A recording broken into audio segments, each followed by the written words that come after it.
se leggessi il mio nome. La nostra terra. Bellissime persone e bellissimi posti.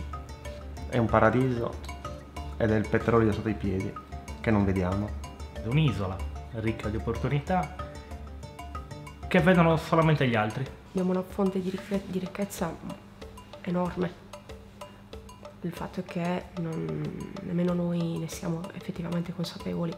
Ma alla fine comunque forse una parola c'è. Casa. Casa. Casa. Casa. Casa. Bellissima. Sorriso. Meraviglia.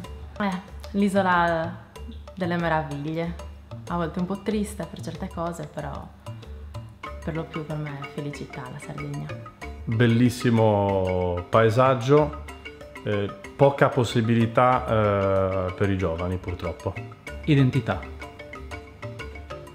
La mia isola. Mare.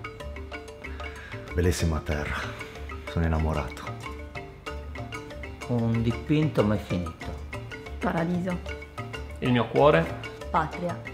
È un'isola che è globale, è al centro del Mediterraneo e noi la dovremmo considerare come al centro del mondo, come ognuno deve considerare al centro del mondo la propria patria.